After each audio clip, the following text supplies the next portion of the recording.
Make your day richer than it was before. Got some good times knocking upon your front door. It's the Richard Wilmore Show.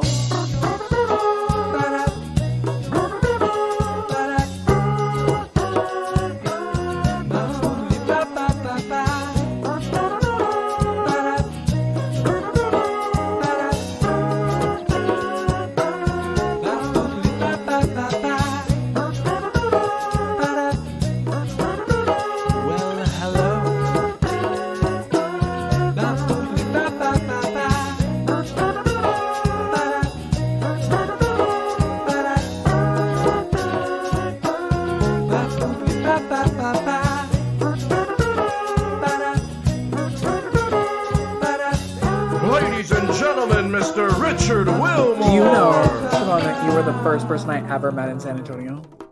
Wow. I just remember immediately liking you and saying, okay, I'm going to introduce him to the world. And I just remember taking your hand and dragging you all over Yes. the Charlene McCombs Theater. Yes. Introducing you to every theater director. I moved here in September. Artistic director. Everyone. It was very funny.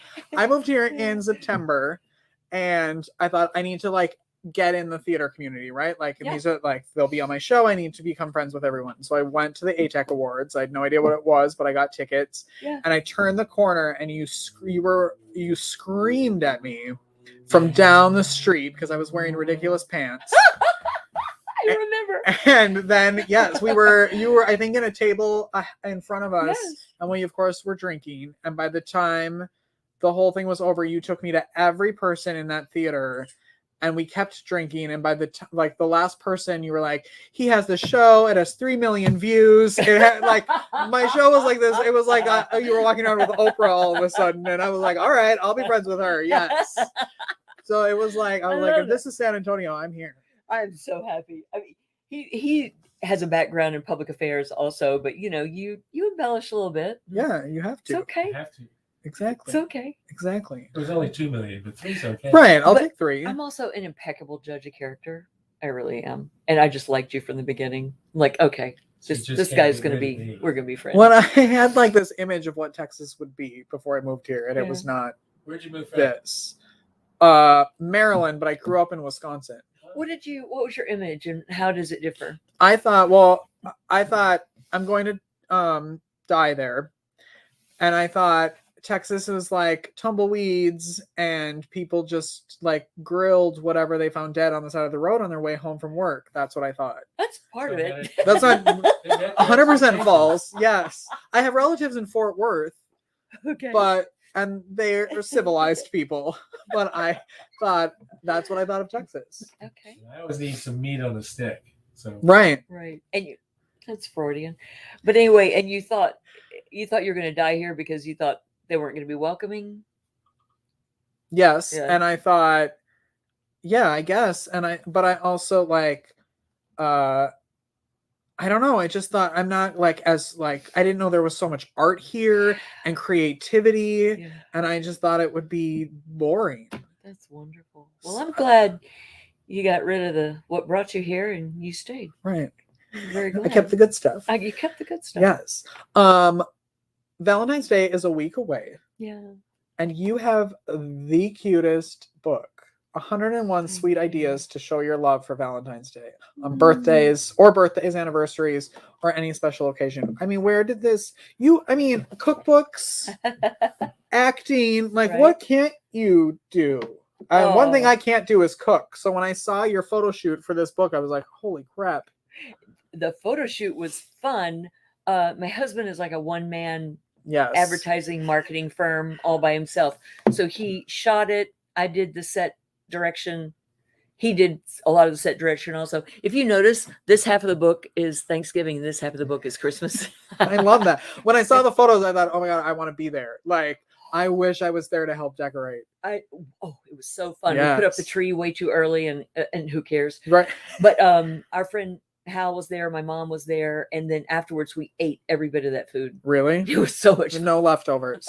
Well, yeah, we had. When did you take this? Was it that weird thing like, Was it like, it's like July and you're decorating your house for it wasn't Christmas? that bad, but Okay. it was October. So the tree went up in October, and my son's birthday's in October. So everyone came over for the birthday, and they're looking at me like, Mom, really? You've put your tree up already? I'm like, it was for a photo shoot. Yes. Wait. Did you keep it up? Yes. Yes. It's too much work, We right? took it down yesterday. Oh my God. Yeah, see? Yes. It's so much work to do all of It that. is so much work. See how well behaved Mikey is, the dog? Well, of course. Well, that's because there's food. Exactly. Like, he's waiting to be fed.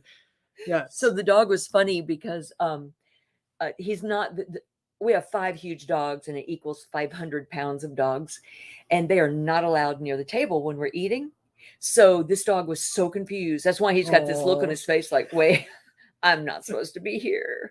Why am I near the table? She's letting me do it. So our friend was actually feeding him ham under the table to keep him in that place. Really? Right. So he was just so confused to be near all that food. That But poor thing.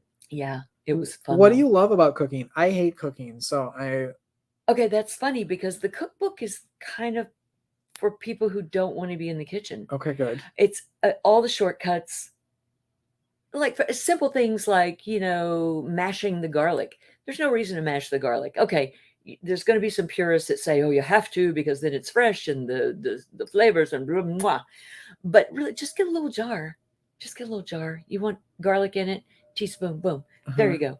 That's it. So it's all about doing a lot of shortcuts. Ooh. But really, my husband turned to me one day and said, every day at your house is Thanksgiving. You pamper everybody. Mm. And I just like to make everything over the top. I cook too many dishes. My hair's too big. I have sparkles on my clothes. Like everything is a little overdone, Right. including how I pamper people. And so I think it was getting ready to be Thanksgiving again. And I have this antique crystal punch bowl that I keep all my old recipes in. Some are from the 60s. Some my grandmother was making in the 50s. So I pulled the recipes out, and he said, we have got to put those in a book. You're going to lose those. And we have to put it in a book because it's your grandmother. So then we started looking through family recipes. We got some from his family, got a lot from mine, got some I just made up because I love them. And so that's how the book came about. And then he said, you know what? You pamper everybody without food too. You should do a Valentine's Day book. So this is just my pampering series. Right. Exactly. It's like the self-care series. Exactly. All from you. Do you what's your favorite dish to cook? So It many does of my depend. dishes start, yes. Mhm. I love desserts. So the dishes in here are fairly healthy except for the desserts, and all bets are off. Just go for it. I mean, it's desserts. It's desserts. Yeah. Except like I made this Dutch baby yesterday, and I made it with almond flour instead of regular flour Uh-huh. and stevia instead of sugar. And the whole thing that was this big was 42 carbs. I know. So you could basically eat the whole That's- thing Yeah. if you'd watched your carbs. Anyway, so yeah. Next cookbook will be healthy desserts, but this one is not. Full disclosure. Full disclosure. This is not a diet book. So I brought you a present that's on page 80, and I think it's called like chocolate toffee something. We just call it Christmas crack Of course. at our house because you make it and people walk by and it's gone in 30 minutes. I smelled it. I think that's how I knew you were here. I could like smell Oh, what's the in that tin. chocolate Yes. And the brown sugar. and- Yes. So tell everybody about 101 sweet ideas to show your love for Valentine's Day. So I was looking for a Valentine's Day present for someone. And when I Googled it, lots of, are we allowed to say sex? Lots of Yeah. sex coupons came up, and lots of like everything was adult intentioned. Mm-hmm. And the more I got to thinking about it, Valentine's Day really is about every day making people feel special in your life. So then I wrote this book because it's for all ages. It's for all relationships. It could be your best friend. It could be a teacher that you want to make feel special. And so you can tailor each one of them for who it is in your life that you want to make feel special. I love that. I love that. Like there's just a cute thing in there of getting dressed up, having a bouquet of flowers, standing outside with a boombox and singing to the person that you adore, maybe their favorite song, maybe your favorite song, and inviting them on a picnic. Just simple things like that. Like, wouldn't your heart melt if someone did that for you? And that's pretty much something you can do for almost free. And you can, like, I love the idea of just like surprising someone with something from here, that it isn't, that's what I loved about it. I thought, oh, these are great ideas for, like sometimes you're just like, it's a random Tuesday and I need to tell someone like, and that's what I loved about it. Because otherwise it would take you 101 years to get through this if you're just waiting for Valentine's Day. Exactly. Unless you're like an overachiever and you do like 20 of them. Yes. Every That'd probably be me. Exactly. But see, it also says anniversaries, yeah, graduations, whatever. I mean, how much fun would it be if someone's has I don't know, let's say your opening night at a show here in town and everyone greets you that morning with breakfast tacos and flowers. I mean, I don't know. Sweet. Or just breakfast tacos. I'll also take those. Yes. And singing maybe your solo in the show or something. Can you imagine? Yeah, it'd be wonderful. Are you working? You were talking kind of jokingly, I think, maybe about a healthy cookbook. Is that an actual thing that you're working on? Or are you taking a break from writing for a minute? Okay. That's funny you asked that, because I'm actually working on my next book. Of course. And it's about pampering people and helping them, because I think we're all on the planet to make things better. Yeah, and love on people. And uplift. And, everyone you come in contact with should feel like a little warm when you part. So when I was in New York, 20 years as an entertainer, TV and stage. And one of the things I did is I taught marketing classes to my friends how to get more work. And I never put that in a book. And I'm like, why not? Why not put that in a book? Because even if it's a little pamphlet that they could just take with them and say, okay, just let me get a little inspiration.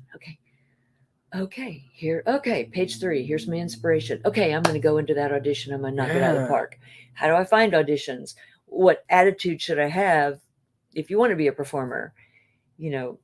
Anyway. Well, and I love that, because I think as creative people, or at least this is my problem, is like, I want all of my information. I don't have time to like research things and watch 97 YouTube videos and read books on how to set up microphones and stuff. I want it all in one spot where I can get it and then do it and then it's done. Exactly. Because that's not why I'm here. I'm not here to set up microphones and lights. I'm here to talk to you. Right? Exactly. So I think that's such a good idea. Thank you. It's all like right there. Just like, it's wild, man. Everything's gone digital. And COVID forced everyone to be more creative with their presentation, which was, if the good thing that could come out of COVID, that was a good thing. Yeah. To make us all reevaluate how we want to present ourselves, how it's okay to work from home. You can be productive and brilliant without being at the water cooler. Yeah. Yeah, we've all turned into lighting designers and set designers. Right? Yes, I always love my thing when I do like Zoom sessions for work or whatever, and someone has a blurred background. I think, oh, their house must be really messy. And I think now we're at a point now, we've been doing it for so long, that if you don't have a little, like a bookshelf or something like that, I think, what's back there? Exactly. I've been getting back into voiceovers. I did a lot of voiceover work in New York, and I want to do it again. And it's all digital now. It's all online. And so you have to have the home studio set up.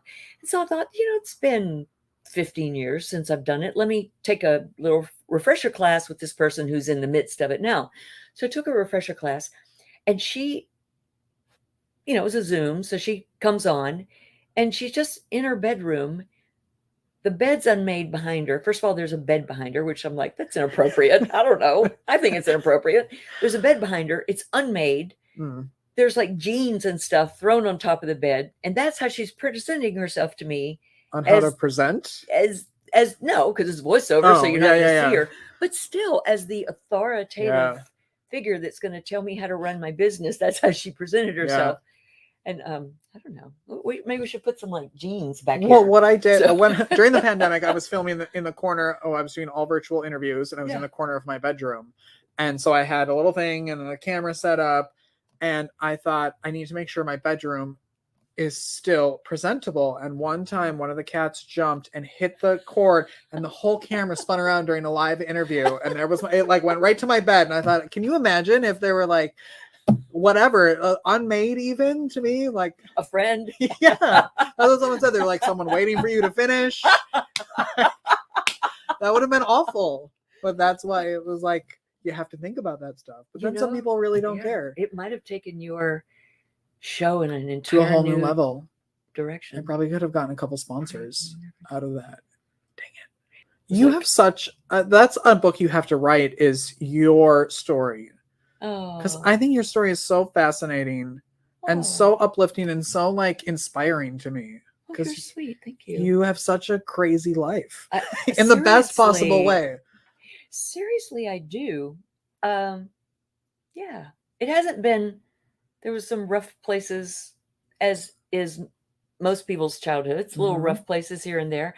But I've always had a really good attitude. I don't know, I was born with a good attitude, which is very thankful. I'm very thankful for it, because, there are some people that are born with a nervous system that makes them on the dark side frequently. Yeah. And I just don't have that in me, which thank you to whomever guardian angel planned that, because it served me well, because there's been a lot of dark sides. Yeah, I was going, and like when there's trauma and there's dark sides, you either go one way or the other. Exactly. So Exactly. But yeah, I've had a really cool life. I mean, crazy life. Like, I think the first time I sang on TV, I was 11, and it was just the college station, because I always grew up in a university town. So I was always surrounded by opera and musical theater and opportunities that I guess most kids don't have, even though it'd be a tiny little town in Texas. There'd be the opera, there'd be, museum openings, and my mom's an artist, and she sings, and she designed clothes for a while, and she designed the Auburn Eagle. Seriously, it's really wonderful. Do you have siblings? I don't. Mom almost lost me 5 times, so the doctor says, "Yeah, you got one." Yeah. Just like We'll make her really good and crazy, so it'll seem like you have 7 kids, right? Like, we'll make her bigger and better, and then it'll seem like that. No. That's hilarious. That's probably in the contract. Let me go see. We'll call her and ask. Yes. That's so cool. Oh, that's funny. What do you because I don't feel like I don't think seen you acting in anything since I've been here. Why not? I like This first stuff? of all, there are no good roles for women my age. I mean, you think about it. Dolly, she's pain in the rear. Mame, she's pain in the rear. Sunset Boulevard, she's tragic. Nobody does it because they can't afford the staircase. Think about it. Think about all the roles for women 55 and older, and they stink. Excuse me. Stink. Oh, that's me. Those breakfast tacos. But yeah, all the roles stink. That's number one. But I still sing at private parties. Yeah. I still do things like that. I still do voiceovers, and it's in my living room, but still, it gives me an outlet. You're an amazing singer. Thank you. And I love during the holidays when you're out in full, like, I don't even know, what do you call that outfit? Victorian. I produce tons of Victorian groups. There's some days where I have 5 groups out. And so and I costume almost all of them. So Of course. I've got to have, 5 groups means soprano, alto, tenor, bass. So it's 2 men, 2 women in gowns. Some men are in the gowns. No, they're not. In gowns and Depending top on who hats. hires them. Yeah, right. Exactly. So yeah, that's so much fun. And the cool thing about it is I have 2 children. I usually sing alto. My daughter's a soprano. My son's the bass. And then I have to find a tenor because I forgot to give birth to a tenor. So You can find one. they're all over the place. Yes. I did an event with you once and had to dress up like a dinosaur at the Whitty Museum. Yeah. And like 20 minutes before we were supposed to start, my zipper broke and I deflated. It was one of those dinosaur things where it blows up and it deflated and they sent me home. Oh, I remember they paid you anyway. Which They did I thought pay was me. very sweet. That was very nice of them. Yeah. Yes. But I was like, I don't like, it got stuck or something. Yes. And I think, knowing me, I probably had to pee. So I was like trying to get out of it. And then I broke it. Man, you're flexible if you could unzip and jump out of it and pee at the same time. I have many talents, Shavonne. That is one of them. That's wonderful. Yes. Where can people get the books? They're both on Amazon. Mhm. If you just put my name in, just put Shavonne, Shavonne, they'll both pop up. And And there's still time because we're a week away from Valentine's Day. exactly. And so you can get this and start planning on what you're doing for everyone who you love on Valentine's Day. It's so true. Your Except maybe rub moms, each other's feet. I wouldn't do that. Maybe to like your grandma. a really good friend. Yes. Yes. And you're so nice that you gave a copy that we can give away to Absolutely. someone. Absolutely. So go to @RichWillMoreShow on Instagram and figure out how you can win a copy of these. Siobhan. Wonderful. I Thank love you. you. Oh, thank you. Thanks. And thanks for my mug. I'm Of very course. excited. Please don't bring it to Goodwill. Richard Wilmore show right Yes. here. Full of Yay. gin here on a Monday morning. Is it gin? Mm. Oh, sorry. Boy, it was. It's organic. Oh, good. Yeah. Thanks. That's excellent. Okay, thank you. We'll be right back after this. Hi, Wendy of The Right Fit. Let's talk about hair today. And if you find that you get a little bored with your hairstyle, you would be amazed how something as simple as getting an inch or two cut off the length, adding some long layers, changing up the color with some highlights or lowlights, anything that simple can make you feel like a brand new person and give you a big old self-esteem boost. So talk to your hairstylist. They are the expert and they can help you come up with a great plan for a simple refresh. Thanks for listening and watching, everyone. You can reach me at wendy@therightfit.net or go to therightfit.net.